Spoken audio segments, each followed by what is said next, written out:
Hi, nice to meet you. I'm Livia Tripiciano for the hot corn. Hi, Leah. So nice to meet you. Hi, thank you for your time. And I'm starting with the question since Cool. we don't have so much time. So my first question is for the director. Yes. How did you come to choose Nia da Costa for directing? It was evident right off the bat that Nia was the best person for this job.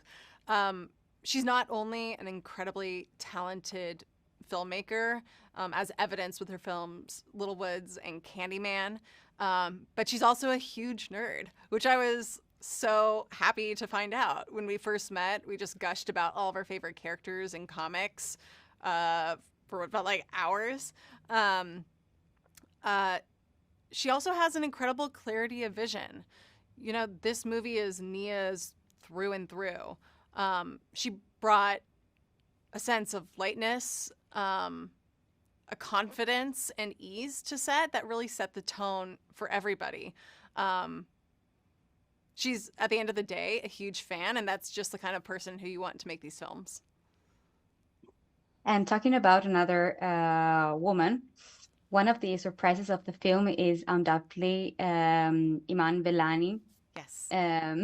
that we had seen in Miss Marvel. How important is to have, in your opinion, a seemingly normal character in which normal people can see themselves? It's incredibly it's incredibly important to have someone on screen who the audience can identify well with. Um, and really, what's so cool is that Miss Marvel in this film is really the lens through which we experience um, the scope of the movie. This is a kind of adventure that Kamala could have only dreamed about, but we get to understand Carol Danvers for the person who she is. And Kamala's our lens into Captain Marvel's world. And talking about the Marvel universe, how important is the female component of Marvel universe? It seems that in each film that we see, the female presence is increasing, and it's becoming, a more and more important part. Um, Fair and equal representation on film is incredibly important. And it's important for not just our stories, but also for the world and for our audiences. You can see how much audiences want stories like this based on the success of Captain Marvel 1. You know, $1 billion in the box office. These are characters who audiences crave to know more about.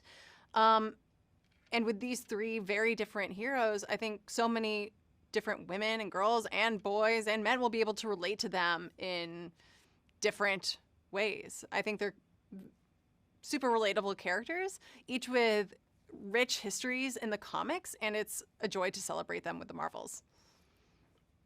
What was the most funny moment of the of the making this movie? Hands down, shooting with the Flirt Kittens was the funniest part about making this movie. Those days were the best days on set, I would say. Uh, every member of the crew, everyone's hearts just melted seeing them. But it was also hilarious because they were chaotic. You know, you can't control them. They're uncontrollable. So they did what they wanted. We had amazing trainers and handlers. But there was a sense of spontaneity on set those days that we got to capture on screen, and that was a blast. Thank you so much, Mary. Thank you. Really appreciate the time. Bye.